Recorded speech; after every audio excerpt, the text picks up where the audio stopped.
We now have somewhere between 43 and 60 million refugees on the move around the world because they are trying to escape conflict zones like Syria.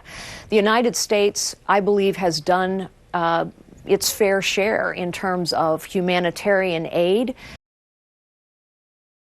And earlier, I spoke with Republican presidential candidate Carly Fiorina, who is in Manchester, New Hampshire. Well, I want to talk to you about what voters should think about when they're thinking about non-politicians and being fit for the job. You had an interview just after Donald Trump spoke to radio host Hugh Hewitt. He asked some questions about Islamic terrorism and being commander-in-chief. You answered those questions. You also said what you didn't know. Donald Trump had more difficulty. Let's listen to a little bit of what he said. Do you know the players without a scorecard yet, Donald Trump? No, I'll tell you honestly, I think by the time we get to office, they'll all be changed. They'll be all gone. I knew you're going to ask me things like this, and there's no reason because, number one, I will hopefully find General Douglas MacArthur in the pack. Donald Trump said that this kind of specific knowledge didn't matter. He would delegate. He'd get up to speed in 24 hours. That's what people in business do. You were a CEO. Is he right about that? I disagree with him on that. I think it is very difficult to lead if you don't have the requisite knowledge. And I think it's perfectly acceptable that you don't know the name of every terrorist leader. I don't always either. I do think it's important to know who our enemies are. I think it's important to know the difference between Hamas and Hezbollah, and to know as well that both of them, for example, are proxies of Iran. I do think we've come to a place, though, where people realize that running for political office all your life isn't necessarily the most qualifying set of experiences either. I mean, we have a professional political class. 80% of the American people now think we have a professional political class that is either unwilling or unable to challenge the status quo of Washington and get anything done. And we have festering problems in Washington, not to mention a lack of leadership around the world. I understand how the economy works. I understand how the world works and who's in it, who are our friends and who are our enemies. I understand how big bureaucracies work, which is what Washington, D.C. has become. I understand technology and I understand leadership. And I think those are the necessary experiences and qualifications to become President of the United States. So in keeping with this business theme, if you were on the hiring committee, would Donald Trump be fit to be commander-in-chief?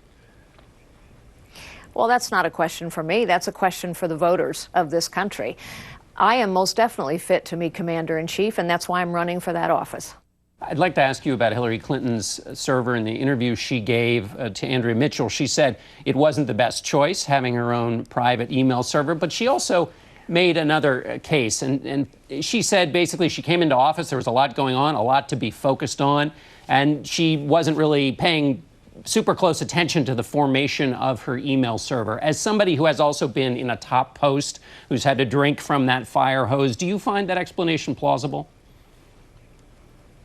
I actually don't, because it takes a lot of work to install a private server system in your basement.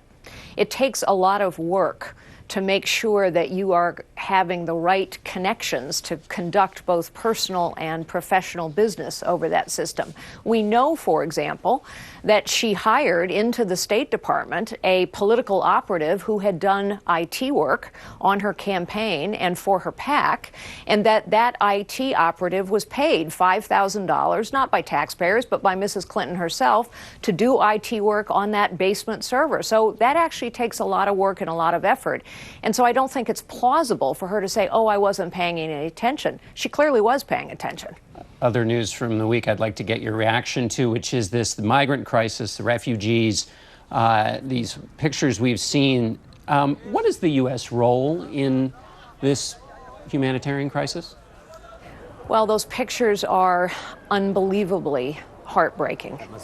And unfortunately, we have known this crisis was coming for a very long time.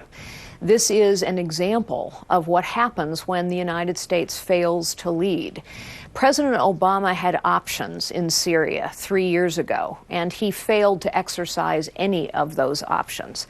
And he has watched as this humanitarian crisis has grown and grown. It isn't surprising, actually, that these refugees are pouring out of Syria. We now have somewhere between 43 and 60 million refugees on the move around the world because they are trying to escape conflict zones like Syria.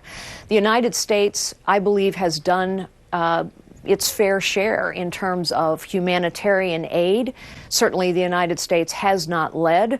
As I indicated earlier, I think the United States honestly, sadly, cannot relax our entrance criteria. I mean, we are having to be very careful about who we let enter this country from these war-torn regions to ensure that terrorists are not coming here. I think the Europeans need to continue to step up here, both in terms of the amount of money they provide for humanitarian relief. They have not done as much as the United States has done on that front. And I also think they are beginning to step up and let some of these refugees cross into their borders. But sadly, this is a crisis that everyone should have known was coming for at least 3 years now. All right, Carly Fiorina, thanks so much for being with us. Thanks for having me, John. I'm the leading state sponsor of terrorism.